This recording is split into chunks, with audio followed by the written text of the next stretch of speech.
Winter might be the off season for Kings Island's guest, but for the behind the scenes crews at Kings Island, it's the on season.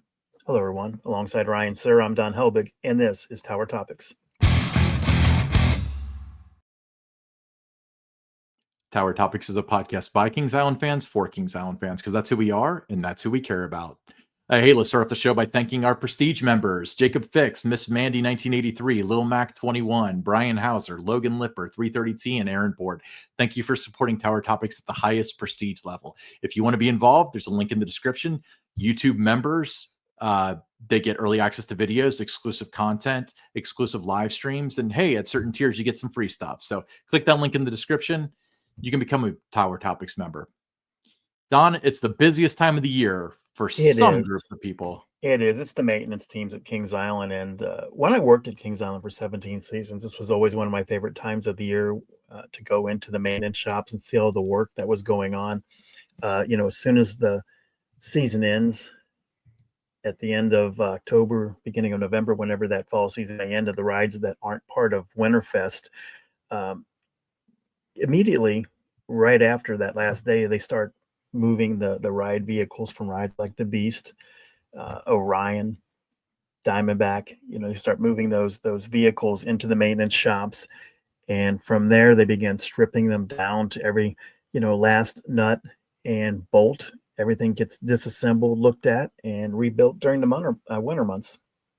Yeah, it's people don't think about this because your car needs maintenance every several months to get an oil change or something. But these trains are all bolted and welded together, and they go through a car accident every 5 minutes, essentially. But it's a very extensive process. Now, what's one thing that's really cool is that Kings Island is one of only a few parks that does all this in-house. They do, and they've done that since 1972 at Kings Island. And it was fascinating for me to see, for the first time, to get that look at the Beast cars, the racer cars, just all being stripped down, rebuilt. They're basically like brand new trains when a new season starts. Everybody always says, oh, they need to get new trains for the Beast, new trains for the racer. Well, they basically are new trains when the season starts, all the work that goes into it. And the parts from each ride, they undergo these testing methods specified by the manufacturer. This can include magnetic particle testing, x-rays, ultrasonic and accelerometer testing, liquid dye penetrant to detect any type of crack and scratch. I mean, just very thorough what they do in the maintenance shops. Yeah, and one thing that I thought was interesting, and I was kind of proud of Kings Island for this, not only do they do their own breakdowns and stuff, but I was back when aerodynamics was still kind of around. I was looking at their website, and they had the technical specifications and aero trains, and I think this is true for a lot of manufacturers, only require breakdown every other year. Kings Island does them every year. Every single year, exactly. And like I said, that work, it's very tedious, extensive, thorough. I don't know how they keep track of every single nut and bolt and where it goes, but you'd see these boxes, wooden crates, where they would have the parts in it, and they'd all have tags. It would be, racer, train, south, red, car 1, car 2, all those kind of things on it. And this work, like I said, very detailed. And for rides like the Beast and the Racer, I mean, it can take up to 4.5 months to complete, for some rides. And that's, you ask why some rides aren't open during Winterfest. I mean, this is one of the reasons, just the work that's involved there. Just to have the Racer open. I mean, they're going to have the 2 trains that they'll be working on over the winter months, but it'll be January, February before the other 2 trains get brought in. But this is, like I said, it's fascinating. I loved going into the shops to see this work going on. And it's something that you really have to appreciate the work that the maintenance staff does. I mean, during the season, they're maintaining the rides. Once it opens, they're just there, maintaining every single day. Yeah, they're playing whack-a-mole with small problems and doing some tests in the morning. And, obviously, like, wooden coasters are a completely different concern because the carpenters walk those every single day. And I'm sure that they have to swing a hammer every single day. But with the steel stuff, it's inspected, but not as often. It's lower maintenance, right? Like, I don't want to exactly. Yeah, it's not as as extensive as a wooden coaster. I mean, you're just like I said, you're walking, and you're listening in the summer months. When they do the morning test cycles. They're listening, like certain sounds will tell them things either in the morning or even during the day when they're out along the ride's course. They can hear that doesn't sound right. Then they'll shut down the ride. But during the winter, uh, that's the busy season. If you work in maintenance, well, everybody else at the park, they're going on their vacations in November and some in December, January, February. The maintenance guys, they can't. I mean, this is they're very, very busy at that time of the year. And then to see, it was always fun to watch the forklifts, Mhm. taking the cars, from the beast and then driving them, or Diamondback or Orion, and then taking them to the shop. And you know the vehicles, they get repainted every year, with the racer and the beast cars, Woodstock Express. They're all repainted. So to see that process too, the monster, all the ride vehicles, and they all get repainted. So they're all like brand new vehicles when the new season begins. Yeah, and again, above and beyond, like I'd done a couple of King Louis Winter Walkthrough. Now, this might not be true anymore, obviously, but King Louis Winter Walkthrough at Kentucky Kingdom, and I distinctly remember they had some rides under one shelter and some rides under another shelter. And the rides that were under the other shelter, it was like just like the fiberglass, but with the other shelter was the trains just sitting there. And I was like, well, what's the difference? They said these are the trains that need to be maintenance this season, this off season. These are the trains that get maintenance last season and next season. Um, so Kings Island doesn't do that. They break down all of their stuff, which Break is them all down exactly. And even things like the boats, for the flume ride, those get worked on too. Those get repainted. I thought, in the last couple of years too, I mean, it was just how they repainted those too, to make them look like actual logs. I thought that was fantastic work by the paint shop. But that's fun too. I mean, you see the cars, like I mentioned the monster, but Backlot Stunt Coaster, they're in the paint shop, and just that process of repainting those rides, and then how they get carefully brought back out to the rides and then reassembled. So you see the park, at the season's end, and then at the end of Winterfest, when the rest of the rides all get dismantled. So you kind of see it going through that state, and then beginning of March, you start to see the park come back to life again. These trucks bringing these vehicles back out there, and then the maintenance crews, they're putting the rides back together. And you see the scrambler being rebuilt, the monster being rebuilt, shake around and roll being rebuilt, the coaster cars being put back on the track, and then you start doing the test cycles, and then here you are. It's the start of a new season. yeah. So I mean, from your standpoint, from somebody that worked there as a full-time employee, it seems like there was probably maybe a month or 6 weeks of lull. So after the park closed, let's say January 1st, a lot of activity as far as taking the Winterfest. I know that the Winterfest stuff sometimes recently they've been taking it down like fast, but when it first came back in like 2017, it looks like I remember driving by the park and it was still up for quite a while. Now in So, March, you still saw some of the tree, like the Christmas trees, and that were still up a little well, bit. right. I Uh, mean, I know that part of it the first year was that they obviously you're going into a new budget and so on, and they didn't want to mess with it until the budget reset in March, which is completely understandable. But also the winter was so cold. I remember I think Mr. Scheid was the GM at the time. He was like, I do not want my employees outdoors during this. So he didn't want the tech services people up on the Eiffel Tower taking down the giant tree or anything like that. So kudos to him for that. That was a really good choice. But nowadays, it seems like if you watch the webcams, it's just slowly, they clearly have a skeleton crew, but it slowly just starts less and less lights every night, mhm. Yeah, Um, but it was always fascinating, and for me, especially as a PR person, and then this, storytelling, whether it was through the blog or social media, just showing that process of the rides being, the coaster cars being disassembled, and rebuilt, and being able to tell those stories of all the work that goes in to preparing the park for a new season. That was one of my favorite parts of the job, was telling those kind of stories. so when so I mentioned earlier, like there was like a 6 week, 2 month lull between the park going to bed and the park waking up. Like that's my estimate. Obviously, I'm not there for it. to you, from your standpoint, what was the first sign of spring? Like, what was the first thing you saw that kind of said, like, oh, they're in the mode of reopening rather than shutting down? Like, do you remember anything that End of kind of February, spoke to you? beginning of March, when they started bringing the ride vehicles back out. Okay, so you would start You seeing, Yeah, you yeah. would that's when you knew that it was starting to, to come back to life again. That you would take a stroll around the park, and it might be, like I said, last week of February, first week of March, and you would see the monster cars lined up in Coney Mall, or the shake, round and roll vehicles, you know, put outside of the ride. So that's when you knew that, things were going to start to take shape and the park was going to come back to life again. What was usually the first ride to test cycle?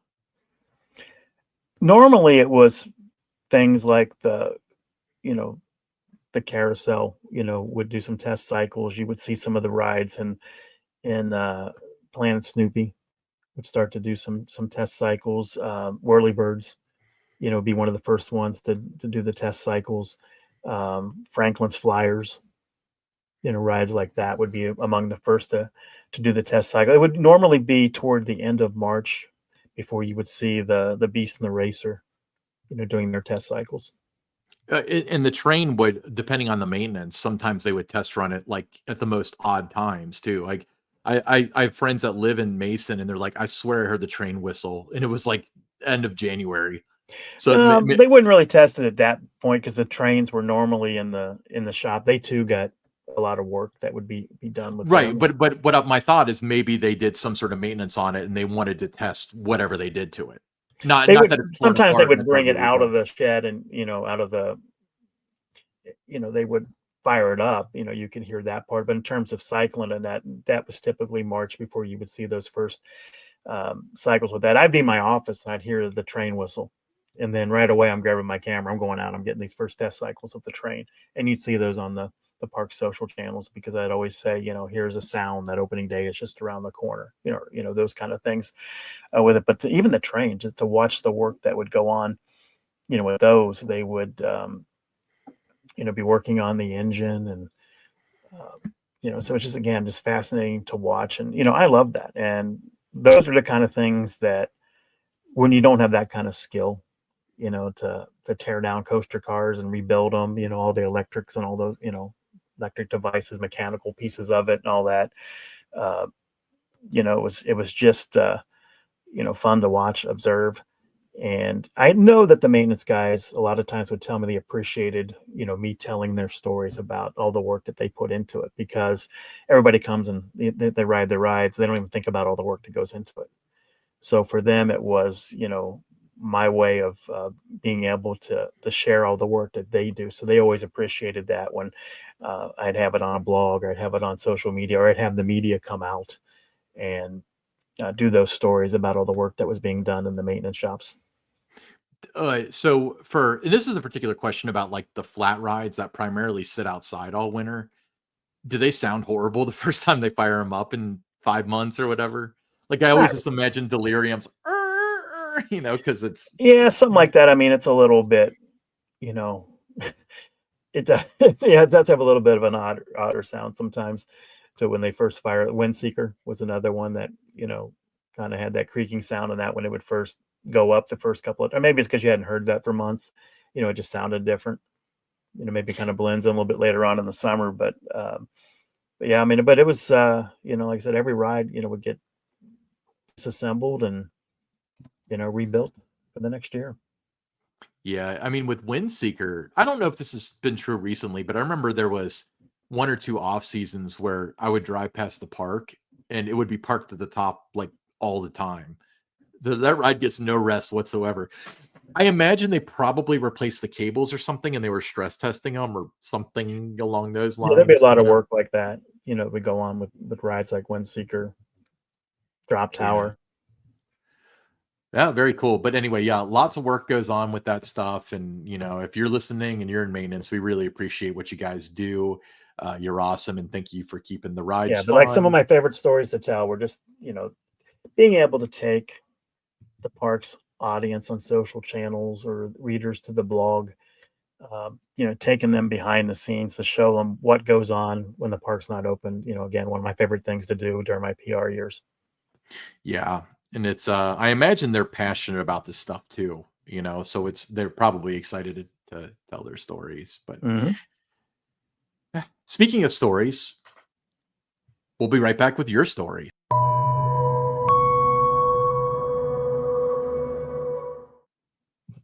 Okay, today's story comes from Sarah C. from Cleveland, Ohio. She said, Coaster Stock 2023 started like any other enthusiast event, early mornings, backstage tours, and countless rides on my favorite coasters. But I never expected it would also be the start of the rest of my life. It was during ERT session on the Beast when I struck up a conversation with someone in line. We bonded over our shared love of airtime hills, our mutual disdain for stapled lap bars, and favorite coasters. By the end of the event, we'd exchanged phone numbers and promises to meet up again in future events. Looking ahead to 2025, and we're planning our wedding, complete with a coaster-themed cake and honeymoon at Cedar Point. Coaster Talk 2023 wasn't just an amazing event. It was where I met the love of my life. And yes, the Beast and Kings Island will forever hold a special place in our story. That's really cool. Did you know Very. about this? I didn't know this particular individual. 2023 was my last year there, so I didn't know about this individual, but I do know of a couple others that met their future spouse at Coaster Stock, and again, one of my favorite events, to Mm-hmm. do at the park, and it was a way to bring all those like-minded, people together, and um, but to hear those kind of stories, it just kind of tells you, a little bit about, just the impact that those kind of events can have. I wanted to get people together, to share their interests and things, and a way that camaraderie, a chance to, make new friends, and the next year to, in the future years to rekindle those friendships that they met. And occasionally some of it turns out like this, where, they've met their future spouse through it. Yeah. I mean, it's definitely really cool. I mean, I mean, I met my girlfriend at Kings Island. I know Brad, the guy that Kansas Island runs KS Central, Central. He met his current wife at Kings Island Coaster at Stock. Coaster Stock. Yeah. So I think it's really cool. And it's so cool to, have the opportunity to be a part of people's stories like that. Don't you think? Yes, I do. And, I'm sure there'll be others that will hear, in the years ahead, these kind of stories where, whether it was a Coaster Stock event, maybe the A Spring Conference, somebody met up there, or just like, you met your girlfriend at Kings Island, those kind of things. Those are always, fun stories to hear about. And if you have a Kings Island story, we'd love to hear it. Be sure to share those with us. You can send me an email at donhelbig@themeparksbydon.com. In the subject line, put story for TT, so I know to separate it from the other emails that come in. And, whether you met your spouse at Kings Island, it was your first job, you have a special memory of your first roller coaster ride, your first time ever riding the Beast, whatever it might be. We'd love to hear your story, and we'll share it on Tower Topics. Yeah. And speaking of shared moments, let's talk about t-shirts real quick. T-shirts, Tower Topics t-shirts. Come in a Carolina blue. You can get them in any size that you might need. Just $22, includes shipping. And if you're interested in one, send us a direct message on our X, which is Tower_Topics. Be sure to follow us there as well. Or if you don't have X, you're not on there, you can send me an email at donhelbig@themeparksbydon.com, and we'll send you that QR code. And once the transaction goes through, just a matter of days before you get your shirt. And with it being the holiday season, makes the perfect holiday gift for Yep. that Kings Island fan on your shopping list. $22, including shipping. So it's a great deal. All right. We'll be right back with the listener questions. I like turtles. First listener question, Tanner Q from Louisville, Kentucky. Don, I saw you were at Christmas at Kentucky Kingdom. What were your thoughts and how does it compare to Winterfest? Well, yeah, I was there for the season pass preview weekend. Very impressed. It was very well done.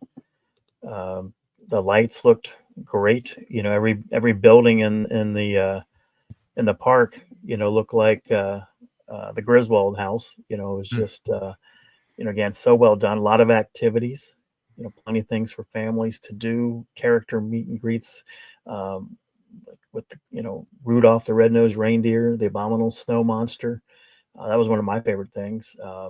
Holiday themed food, just a great fest, this atmosphere. And I think that, one of the things I noticed was just how much fun all the families were having together. And I think they've got a home run on their hands. Yeah, I mean, it's you talk about it's not competition for Kings Island, which obviously it is, and I you are think on here's the the thing, forefront. Ryan.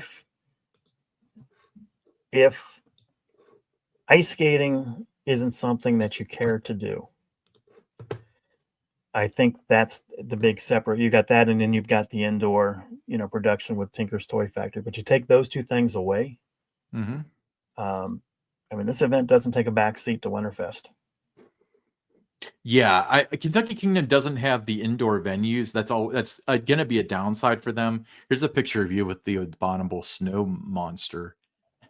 Yeah, I mean, it was just so much fun and so well done.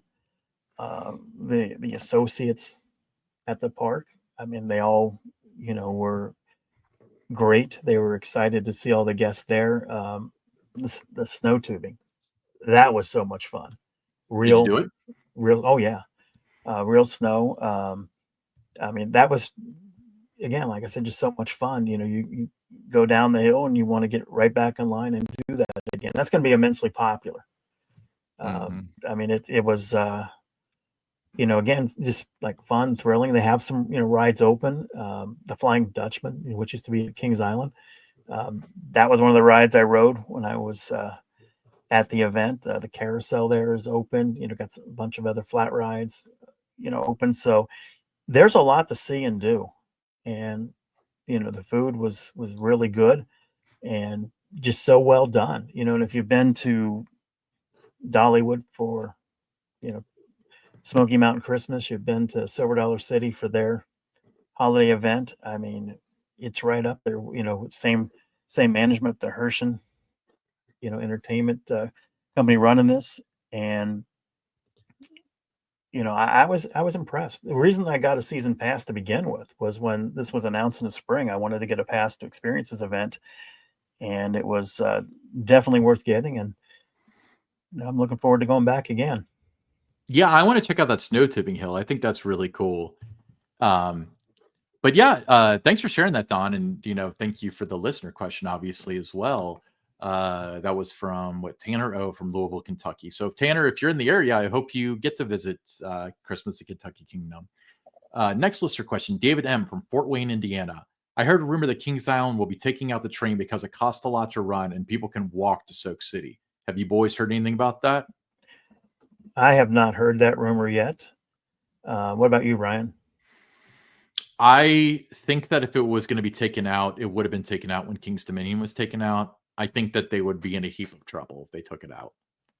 I think Would it's not be a popular decision, but you never say never. Especially right. now with the new Six Flags, you don't want to say never. They would never take it out, but I highly doubt that is on the board right now to be removed at Kings Island. Yeah, I haven't heard that it's at risk, but again, stranger things have happened. It's a weird world we live in, but hopefully it's not true because we all love the train and the train is very synonymous with Kings Island and One of my favorite rides. it would be very difficult for them to justify taking it out, you know. Yeah, Cool. I would not be happy if that was the case. And you and I, Ryan, I know we'd be doing everything we could to have these Save the Train campaigns. But no, we have not heard anything about that rumor. And I think what's happening now is because of what happened at Six Flags Great Adventure with King Dakar being removed, and there was no notice, nothing from the park about that. That now it seems like every time you turn around, you're seeing, all the speculation about what's going to get removed at all these other parks, and that's just Right. simply not the case. So I wouldn't put any stock in that rumor at all. But if we hear anything different, we will not hold back and let people know. Oh, True. all right. Hey, I'm Ryan Sir, along with Don Helbig, and this is Tower Topics.